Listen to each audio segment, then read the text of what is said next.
What's up, everybody? Welcome back to Facts on the Ground. I'm Misty Winston, joined by my co-host Jesse Zerwell. Today, I'm very excited. We have a couple of on-the-ground activists who are kicking ass in Akron, Ohio, on the show with us to talk about the work that they've been doing. So we have Nick and Ryan. They're from Serve the People, or STP, in Akron, Ohio. Like I said, they do a lot of revolutionary mutual aid work with the unhoused currently, but they are looking to expand in the future. So thank you both for being on the show today. I appreciate it. Oh, thanks for having us. Yeah, Thanks for having me. do you want to let's first start out and talk about what Serve the People is, how it got started, what y'all do, all of that good stuff. Give everybody a good background about the kind of work that you've been doing.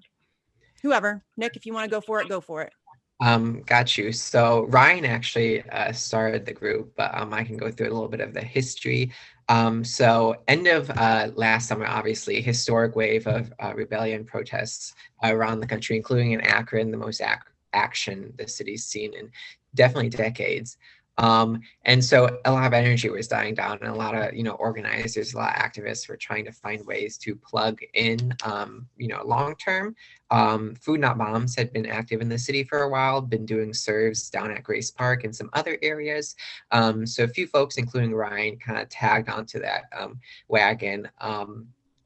Started to grow the Serve the People. Me and about one or two other organizers ended up working with them. And so probably for about 3 or 4 months there, from June, July, August, kind of into the beginning of winter or fall and winter. It was just probably about like 5 or 6 of us every Thursday and every Sunday at 8 o'clock at night, whipping up food, going out there, making those, connections, relationship buildings, and just, serving the masses.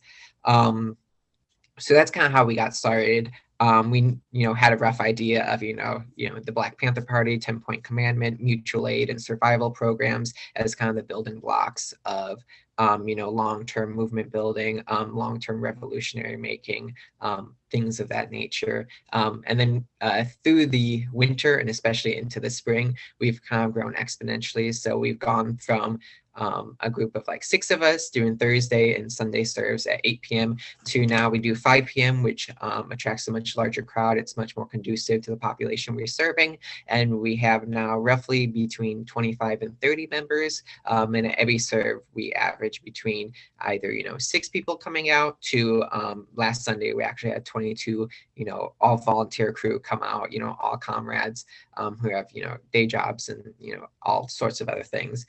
So it's a crazy thing, especially in a small city like Akron, to be able to routinely get, 20 people who aren't being paid, have no incentive to come out, who are all, relatively revolutionary minded. And then as we've grown, we've expanded our drops. So we do camp drops as well, with, survival supplies, food, blankets, tents. During the winter, we're doing propane every single week, backbreaking work, but super necessary. We had some days that were incredibly cold, and the city actually decided to evict one of the largest encampments days before one of these huge cold blasts. So we were trying our best to kind of mitigate that. We've also, as we've grown, we've been able to agitate the city a little bit more.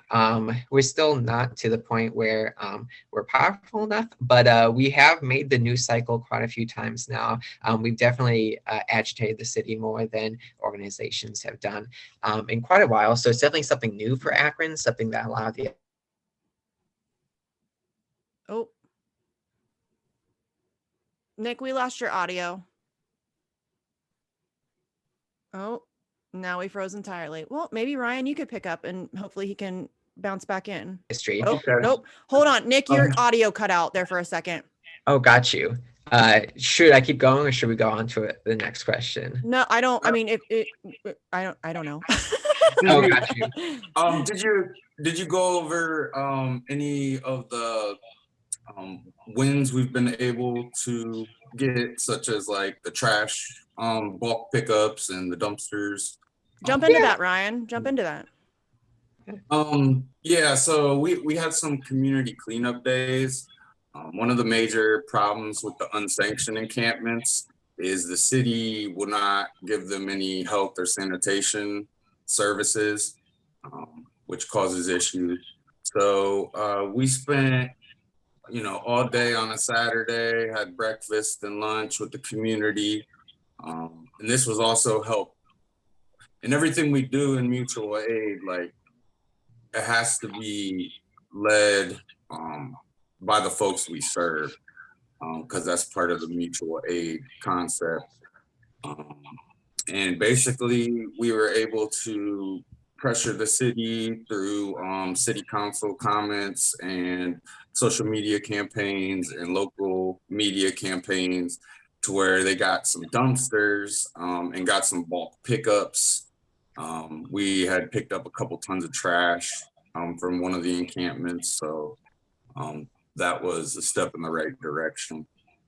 Yeah. Have you guys had a lot of pushback from the city and like in terms of your serves and all of the stuff that you're doing? Like, do they come out and bother you? Because I know like Keith McHenry, who is one of the founders of Food Not Bombs, we've interviewed him. He's a friend, and they're now labeled domestic extremists, and he's been arrested multiple times and all that good stuff. So do you guys get hassled a lot?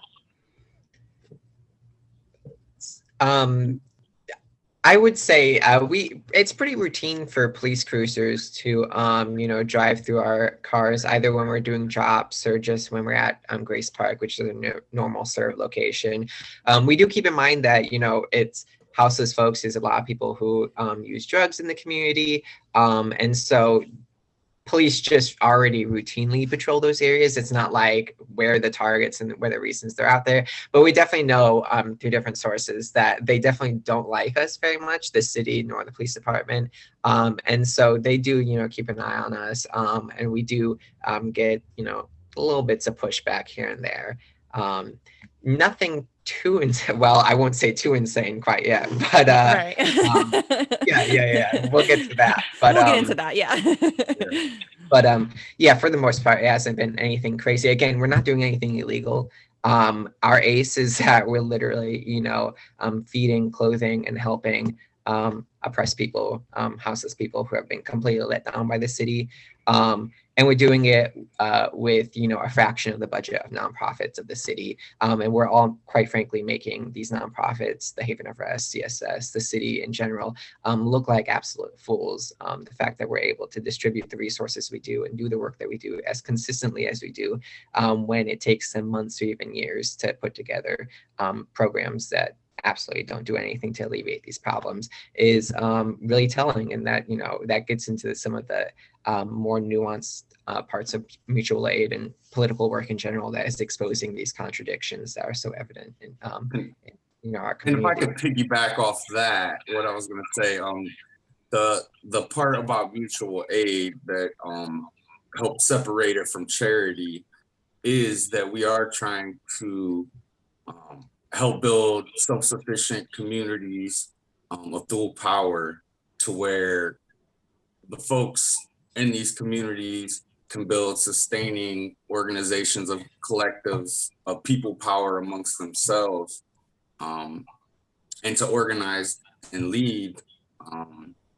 And we are always there building relationships. So it took 12 months, 13 months now to be able to get to a point in our mutual aid service that we have done the social investigation through observation and participation by building relationships with the folks we serve, to where now they see us more than the service providers, more than the nonprofits, more than the council people. So they have built a trust and a relationship with us that they don't have with these folks that are making the decisions without bringing the folks that are affected to the table. And I think that's one of the biggest ingredients that's missing is we are told why these systems are failing by the people that are living it and experiencing it every day. And the issue is that the nonprofits and the churches and the council people, they don't even have the decency to go down more than once a month or once every 6 months. So. And I think It's a lot of the times with mutual aid, the problem that people run into is, you're right, it's more of like a charity. It's like, oh, well, we're helping you. And to me, that's the wrong mindset. You know what I mean? It should be, we're here to build relationships and we're here to help you help us. And, it's like a team effort. Randy Credico, who I've been speaking with a lot recently, calls it horizontal organizing. There's no vertical, there's no up and down. It's horizontal. Everybody's on the same level. And I think a lot of people lose that with mutual aid, and it becomes more of like, we're helping you, and it shouldn't be that kind of mentality at all. Yeah, and it derives directly, as you said earlier, Nick, from the Black Panthers model, as far as it being a collective and based on equal footing. So there wasn't a hierarchy per se. But what both of you were just talking about too, with regard to mutual aid and the community building that goes along with that, I think that's something that relates quite directly to the abolition of police. Because if you ask yourself the question, which Alex Vitale, I don't know if you're familiar with him, but he wrote a book called The End of Policing, and he's a professor of sociology at Brooklyn College and is very much for the abolition of police. But he posits this question: show me something that community members can't come together and do that police can do. Like, essentially, what do we need police for? They're not community builders, they're violence workers. And I think that, they know that, the police know that. And so they see what you're doing, especially because it's growing, as a threat to their existence as police, at least. Yeah. And I think a lot of like local services, the nonprofits and stuff see the same thing, because it's amazing what you can get accomplished when you take the bureaucracy out of it. And when you take all the red tape and all of that shit out of it, and you just get down to, the people and what people can do for each other. And I think that that's, a huge part of why mutual aid is seen as such a huge threat. Have you guys both been into mutual aid, or has this always been like a focus of activism for you? Were you always activists? Like, we're always interested in people's quote unquote origin stories. So what kind of got you interested in doing this kind of stuff? Ryan, if you want to take her. Sorry, I should get better at this and ask specific people, so that way there's no who goes first. Go ahead, Ryan. All right. So for me, my activism journey was, I was in the imperialist army, and I spent a year in Baghdad. And when I returned with moral injury and post-traumatic stress, I really became a staunch anti-imperialist. And that was back in 2006. So come maybe like about 5 years ago now, at least, I joined About Face Veterans Against the War. And that was my first like activist collective that I was involved with. I did a direct action with About Face, and I've been to national conventions, and there's some really good comrades, amazing anti-imperialist veterans. And, it was an amazing sense of community, and I learned a lot networking with some folks. I know my friend, my comrade, Danny Jerson has been on the show before. I love Danny. Yeah, he's going to be on with us tomorrow. We're having him tomorrow. That's awesome. I've been on Fortress on a Hill a couple times. I have too. I adore him. So long story short, I was plugged in nationally for a while in the anti-imperialist movement, specifically the veterans. And I like to clarify, I'm not a part of the anti-war movement. I'm a part of the anti-imperialist movement. And basically, so when the action and uprising of George Floyd happened locally, there was never any revolutionary organizations in the Akron area, because this is where I'm born and raised and from my whole life.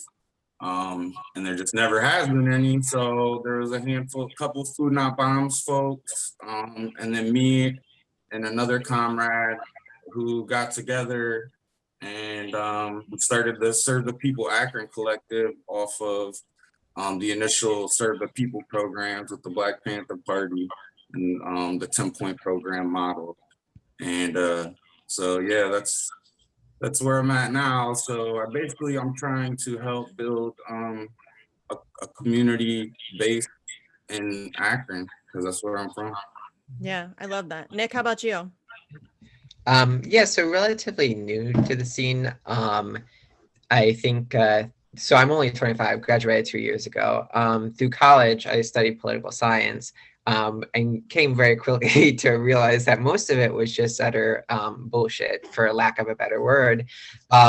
And just felt very disenfranchised. Bernie had been running, and everybody was like, "Oh, this is revolution." Now, like, obviously, that's not revolution. No. It might be mildly better, but it's still imperialism wrapped in mildly social, democratic reforms and things In like ugly that. mittens. Hey, he's at least a meme king, but His aside bitch mittens. not much. But yeah, just felt very dissatisfied, disaffected. Coming out, obviously didn't know exactly, if you're not going into either politics or into the imperialist machine, then your political degree isn't worth much. So for a while, I just felt very didn't know how to plug in. I knew that whatever I wanted to do, it had to be local, because all revolution is local, abolition is local, so on and so forth. It all very much depends on the communities that you're around. And so, George Floyd protests erupted in Akron. It was the first time in Akron that I'd seen anything like this before. So I hopped in and, desperately trying to find a place to plug in. And, thank goodness STP kind of grew organically out of, some masses of organizers who wanted something more than just to, protest for a season and go home. Yeah, that's a huge problem I think that we have, is that we see these protests pop up and, people get in the streets and they're mad, and that's great, but it's the staying power is very lacking. I think people, it's like ADD, which I get. I have severe ADHD, so I get it. But I think once it just dies down and nothing ever really gets accomplished. I mean, people get out there and they yell and maybe they feel a little bit better just from yelling, but nothing was really achieved from any of those protests. And I think that that's something that people really need to be mindful of. And I preach about this all the time. People talk about general strike constantly, and we cannot do a general strike without mutual aid. Those two things you can't. It's not a thing that can exist. We have to have a mutual aid support network in order to make a general strike even feasible, because people are not going to be willing to go on strike if they can't feed their kids, if they can't see a doctor, if they can't, you know what I mean? Like, those are all things that we have to make sure that people can achieve for themselves before we can convince them to even go on strike. It's not like in France. Like, France is they're like the all-time champions of protests, right? Like, nobody can even come close, but they have a social safety net. So it's much easier for them to get in the streets because they don't have their healthcare tied to their employment. So if they go on strike, they can still take their kids to the doctor. And we need to figure out a way to make that possible in the United States so that more people will be willing to get out there and do these things. So I think it's a huge piece of the general strike conversation that very often gets overlooked. People are like, yeah, let's general strike. Okay, well, you can't just general strike. If you do it that way, you will fail. You will absolutely fail. You have to have a plan and, a safety net for the people who are involved. And there's also the issue of the response of state violence against you. Even if you're striking nonviolently, we've seen time and time again that the police will respond with utmost violence, or as much as they can get away with. So that's another consideration as well that often gets lost in the sort of general call for a general strike. Yes. But I'm curious what, outside of the police, what the response of the community has been to what you've been doing. So to talk about nonprofits, one of the things that people really get stuck on, the two largest shelters and homeless person providers and even churches, is that we pass out cigarettes. Such a simple thing, but people have a major gripe about the fact that we would pass out cigarettes to people who sometimes that's the only medicine they can take. And, you know, obviously if the folks on it and they're okay with it, why not distribute it? But yeah, generally they, you know, we agitate them too. It's not like we sit there silently, like, you know, before council and, you know, in our social media, we kind of run these people through the mud because they do have a ton of resources. And most of that goes to either the CEO or to terrible facilities and to lining the pockets of bureaucrats. So they don't really like us. But that's mostly just the established order. I think most people in the community, just regular Joes and stuff on the street, definitely the houseless folks love us.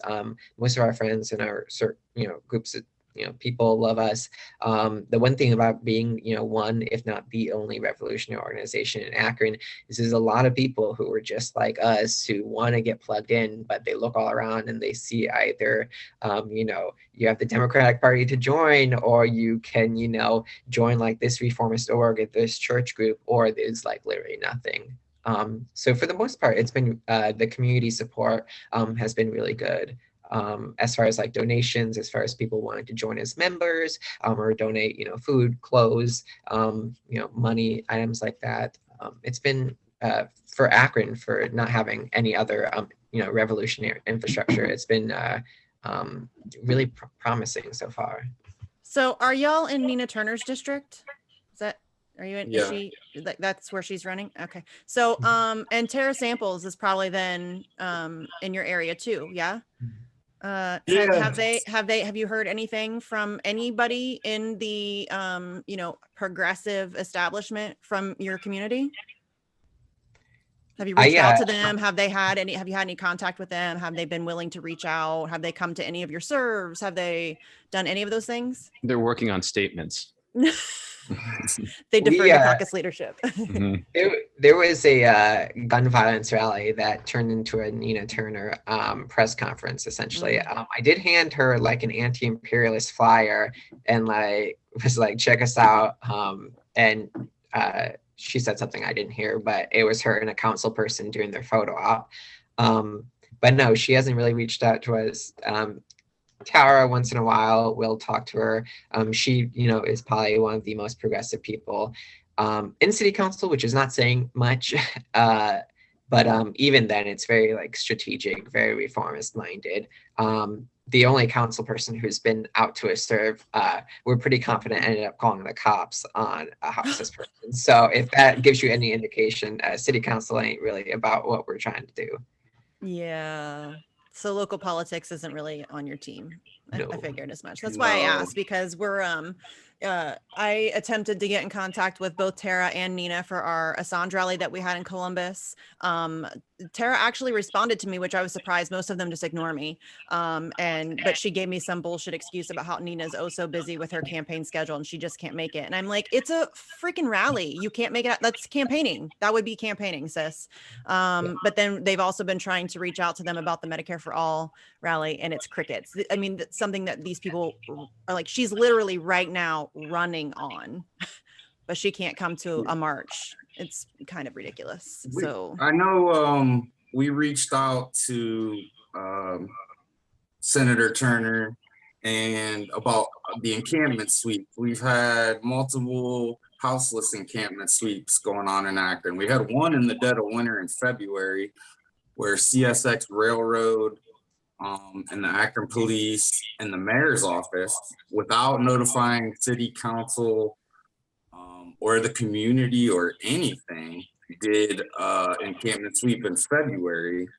The only person, Senator Turner never contacted us about the encampment sweeps. Councilwoman Samples has had some contact with us here and there, but it's more just checking the box and trying to keep us off her back. If I'm honest about it, I think that all the council and the mayor have told her that like she's the only one allowed to respond to us. You know, like she'll give us a sentence or a statement or something or a little information here and there, but nobody else will talk to us. Like Nick said, the one council person ever that came out to a serve, it just so happened the cops came that day.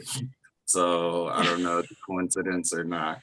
I would say probably not. I think it's probably a good bet. So you guys mentioned that you want to kind of grow. I know that mostly you're focused on helping the houseless population currently. What are some other things that you're thinking about getting into as the group grows? I mean, now you're up to like 25, 30 people, that's fucking incredible. I mean, in like a year, that's an amazing growth spurt to have. So kudos to you for that. But what other kinds of things are you thinking about branching out into doing? Ryan's always on this point, but we do like to take it slow and steady. You know, we're not trying to rush anything. So once we take care of some structural things and actually build out organizational capacities, we would kind of love to expand into like low-income housing neighborhoods, especially because that's you know, AMHA, Akron Metropolitan Housing Authority, is just for the most part the largest slumlord in Akron, and that, you know, those areas are rife for, you know, revolutionary potential, and definitely need a lot of help, especially with Akron has one of the highest, if not the highest, eviction rate in the state, and it's the 5th largest city. It's kind of crazy that it ranks up there on all of these terrible things, and it's not even, you know, it's only the 5th largest city. So definitely expanding into low-income housing areas, even doing, you know, outreach to other camps. Right now, I think we only have about 5 camps, and with recent evictions and with recent just happenings, they've kind of, there's been an influx of people and camps have been dispersing and things like that. So yeah. And that's only going to get worse. Yeah, exactly. There's going to be so many evictions. It's going to get really bad. So I'm glad you guys are out there doing that kind of stuff. Oh, Nick lost his audio again. Uh-oh. Yeah. Uh-oh. Akron is #1 in Ohio for eviction rate and number 24 in the country for eviction rate. Your audio cut out again, Nick. Sorry. My apologies. No, it's fine. It's fine. Go ahead, Ryan. Oh, I was just piggybacking off what Nick said about Akron is #1 in Ohio for its eviction rate and 24th in the country. Jesus, 24th in the country? Right. Akron, Ohio is, yep. Wow.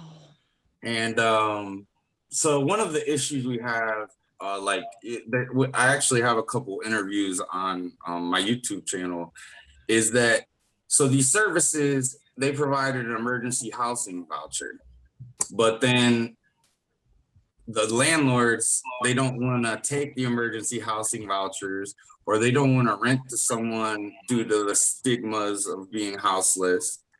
And so like our friend Jeff, he had a housing voucher and it expired because there's not even a landlord that will take it, you know. And there's such a disconnect between the politicians and the nonprofits and the actual material conditions on the ground and the lived experience, that they think that checking in the box saying, well, we gave out this many emergency vouchers, that's all they have to do. What's the utility of the voucher if it can just be swiped aside? Yeah. Right. That does seem like a huge disconnect. But you're right, though. I think that it is like they just want to be able to say that they did something. So they just, you know, here's your emergency voucher, and they don't give a shit if it can actually be used or if it's actually valuable. They just know that they've checked their own box, they've covered their own ass, and that's all that matters. So that's terrible. I can't believe it's 24th in the goddamn country. That's amazing. So I mean, I know Akron's been, I mean, in, you know, dire straits for a while. I mean, it's always had its issues, but I had no idea it was that bad. That's intense. So that is really crazy. Are there a lot of housing structures that are lying dormant, empty because of this, that could be used?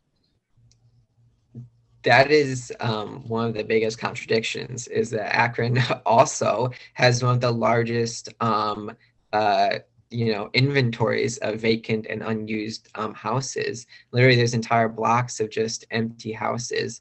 And part of the reason is also you've seen property taxes and rents and property values skyrocket over the last couple of years because of some neoliberal gentrification projects.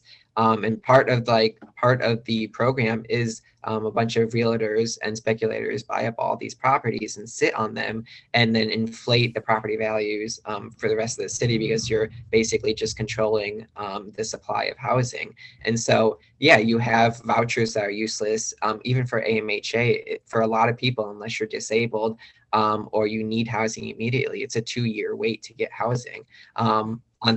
In a city that has an enormous supply of vacant houses that constantly talk about how they have so many blighted properties and unused properties, when they could just give these to people. We haven't done the estimates, but they definitely have enough houses to house every single person who needs one 2 or 3 times over.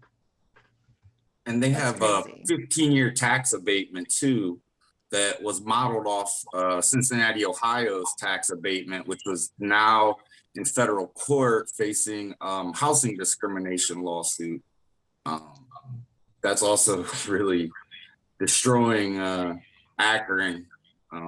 It's like modern day redlining. So some tenant organizing and some houseless unions and things like that are definitely, there's lots of opportunity in Akron for that.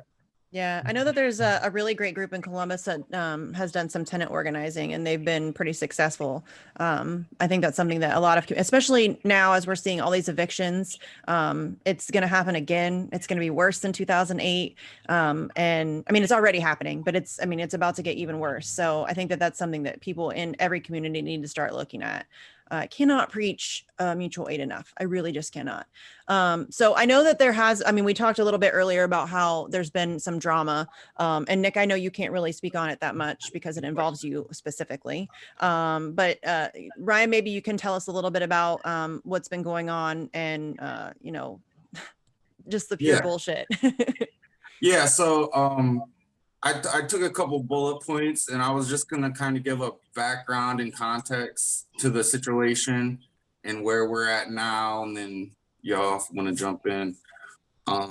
So basically, I started my YouTube channel, which is Ryan Ohio Protest, because of the May 30th, 2020 in downtown Akron. I was down there on the front lines, and me, as well as about maybe 100 folks, we were assaulted by the Akron police, shot with rubber bullets, tear gas. There was families and children out there.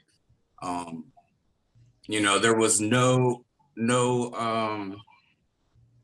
The first people that projected violence was the Akron police. We didn't start the fight. They started the fight.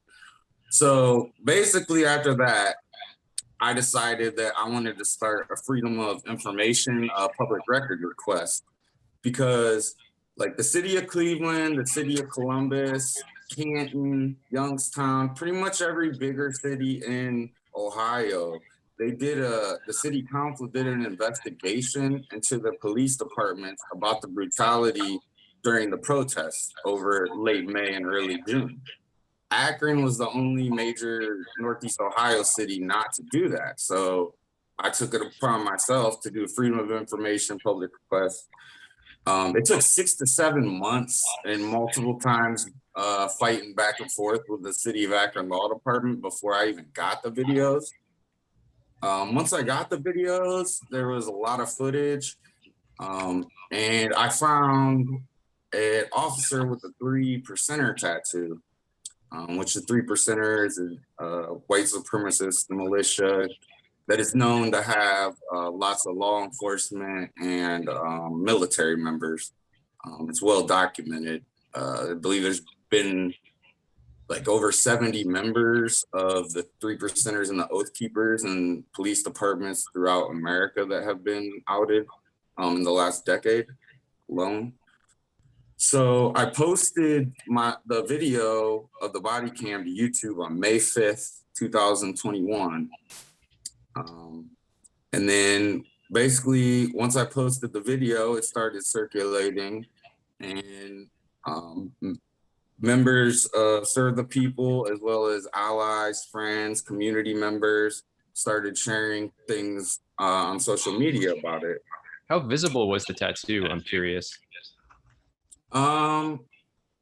if you paused it, I mean, you could definitely You can see see, it. yeah, you can Well, see it. Yeah, It's Yeah. in a spot that's meant to be seen.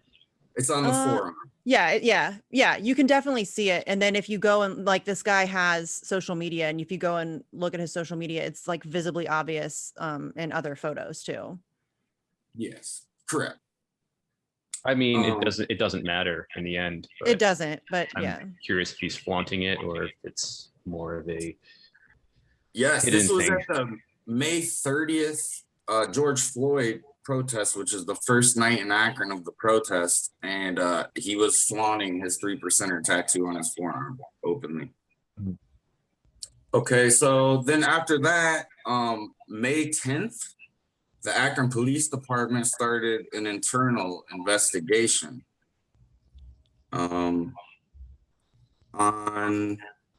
So then between May 8th and May 27th, they claimed that Nick, due to posting the information about the Akron police officer, whose name is Phil Sr., posting information and the pictures online, that he was charged with telecommunications harassment. On June 6th, the Akron Beacon Journal article came out where Phil Sr., during the internal investigation, was stated as saying, when asked what the tattoo meant, it means that in 1775, during the Revolutionary War, the colonists stood up against King George III to fight for freedom. He also stated it was not by definition a 3%er tattoo because it was 12 stars instead of 13 stars. When asked if he got 12 stars instead of 13 stars to avoid association, he stated that was not necessarily the reason. He also admitted knowing who the 3%ers were and that the language he used to describe his own tattoo was the exact language on the 3%er website. The acting chief leaser closed the investigation on June 1st, saying that there has been no violation and the officer will cover the tattoo while working. And then basically, so a couple of days before the Akron Beacon Journal article came out, they started harassing Nick. They went to his work. They showed up at his apartment multiple times. They harassed his roommate. And in general, I know like they definitely have been harassing Nick, and they've been harassing Serve the People Akron. We've been approached and asked to purchase drugs, or if we wanted drugs, like before while we were serving. Just really obvious things. That is really obvious. Yeah, and then so I wanted to real quick. Hey, you want some drugs? Right. Hello, Hey, fellow kids. druggies. It's literally just like that, though. These undercovers are just very blatantly obvious. Oh. Yeah. Yeah. I'm embarrassed for y'all. Do better. So just a couple examples of lately in Hamilton County, Ohio, which is Cincinnati, in 2020, a sheriff was fired for posting a 3%er flag on his personal Facebook. So a Hamilton County sheriff was fired for posting it on a personal Facebook, but the Akron police was allowed to have a 3%er tattoo. In Chapel Hill, North Carolina in 2020, police department officer had a 3%er tattoo and used the exact same excuse as Phil Sr., saying it wasn't a 3%er tattoo because it was 12 stars, not 13. That officer was suspended and put on administrative duty, and the chief questioned his ability to function as a police officer. And then last week in Columbia, South Carolina, a police officer was suspended and put on administrative duty for having a 3%er decal on a personal vehicle. So this is a pattern of behavior. It's not surprising, No. And people might say, well, it's a tattoo. You can make an argument for it being innocuous despite its symbolism, but I don't think that's true. I think that people who have these insignia tattooed on them or who wear them, they really do believe in what those stand for. And it reminds me of the Blackwater mercenaries, some of whom would wear Knights of Malta crosses because they actually believed that what they were doing was a crusade in Iraq in particular. So it's not just a token gesture on their part. I think these people really do believe that they're on some sort of mission, and that gives them permission to exercise extreme violence. Well, and like Ryan said, this is a pattern. It's not like this is something new. You know, these types of people are drawn to the profession of law enforcement. That's, you know, they feel like it gives them cover for, you know, their violent tendencies and for their, you know, tiny dick energy and their, you know, they're wanting to oppress people and feel powerful and all of that stuff. So, I mean, it's not something new. And I think that's why, I mean, everybody here, I think, is for the abolition of police. You know, that's law enforcement is so unbelievably disgusting. It really is. I mean, there's really no saving grace about it. And so I think this is something that people need to, a lot of people will try to make the excuse, oh, well, it's his body. He can do what he wants with it, or it's just a tattoo, or it's freedom of expression, or it's whatever. And, you know, that's fine, but he's supposed to be serving and protecting a community. And he can't do that if he is obviously bigoted and biased against a huge part of that community. That's just not possible. You can't be an effective police officer if you hold those levels of biases. And that's not to say that everybody doesn't have biases. Everybody does. Literally everybody does. But when you're willing to get something permanently tattooed on your body that is as hate-filled as that, then maybe you shouldn't have power and control over other people. Yeah, and on top of that argument, Freedom of Information Act documents are public documents. So the information that was used to expose this officer was publicly available information. It's not like it was obtained in some nefarious way. So I don't quite understand how they think their argument holds up, but you know, right. Government and police can get away with that, if anybody. Yeah.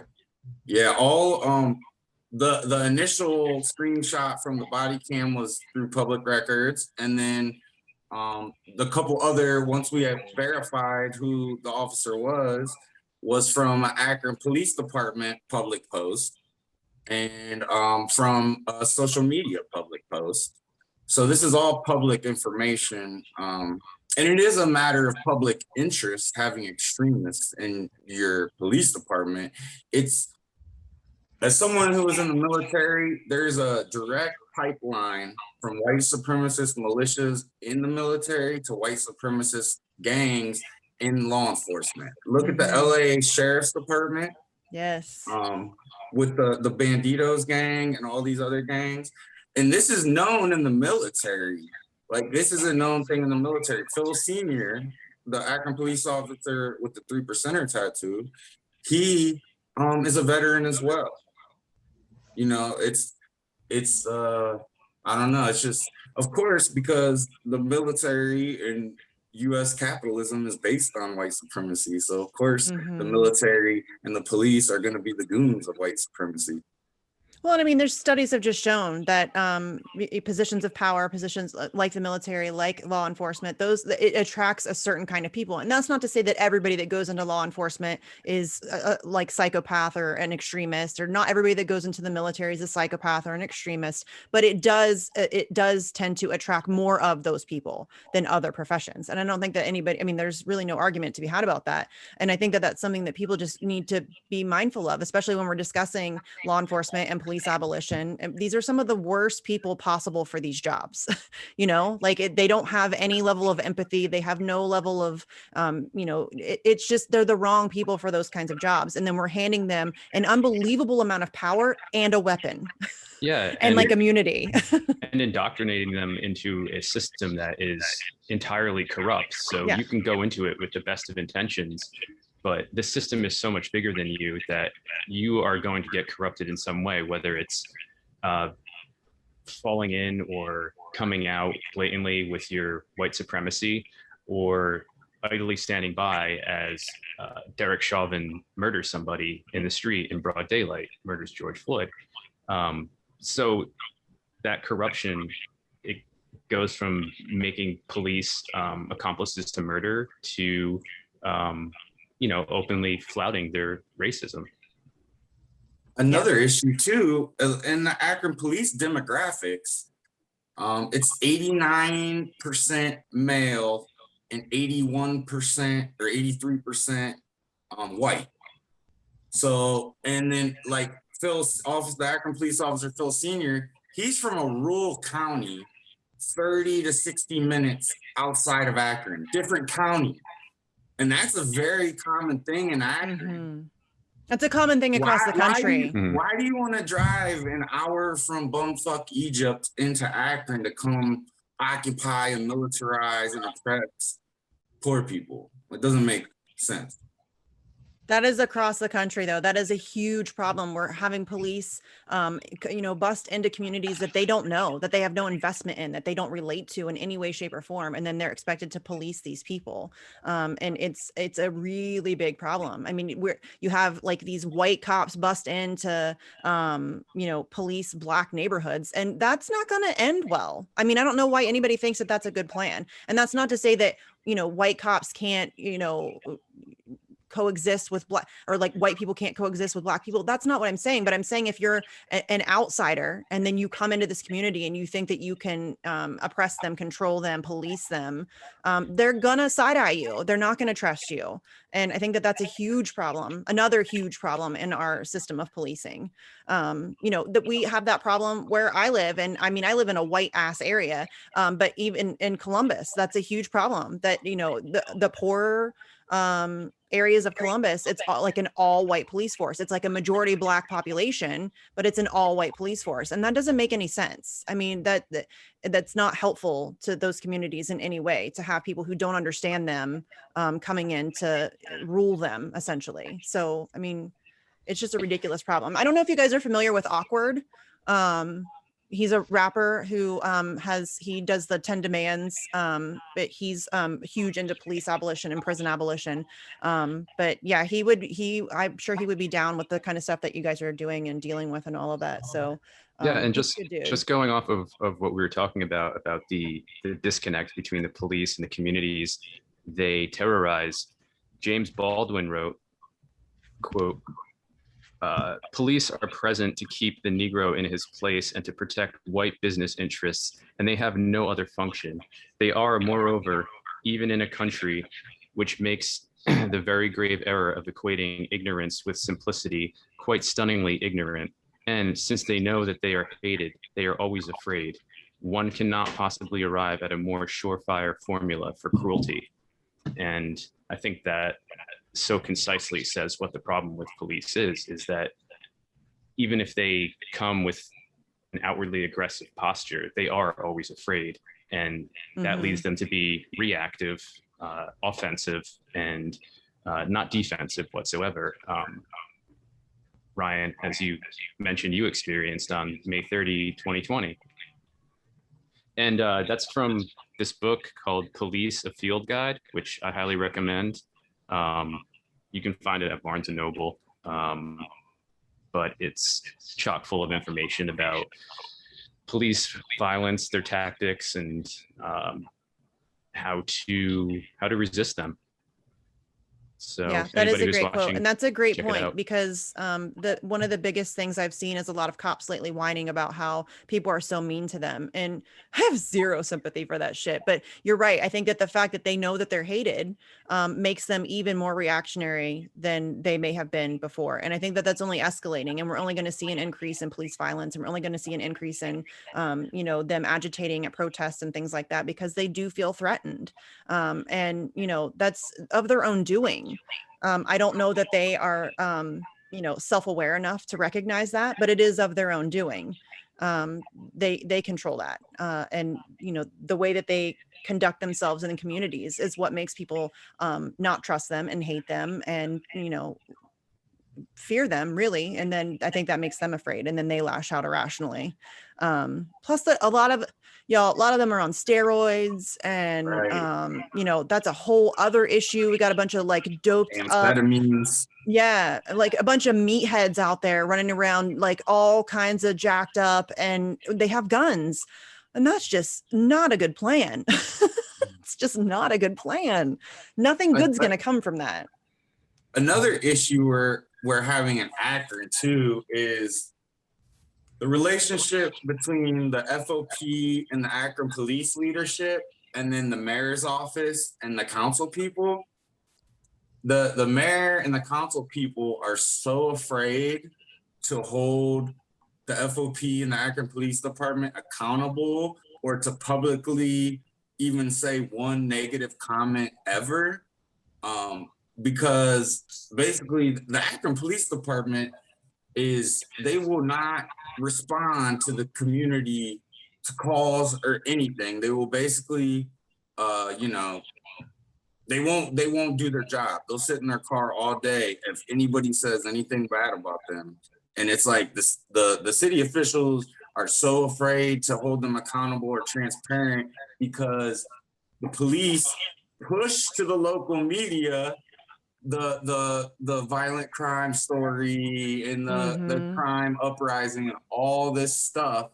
And they know the neoliberals in Akron, because Akron's been Democrat controlled since the 80s. They are worried about the downtown business. That's all they care about, downtown business. In fact, the encampments they swept are only in downtown Akron.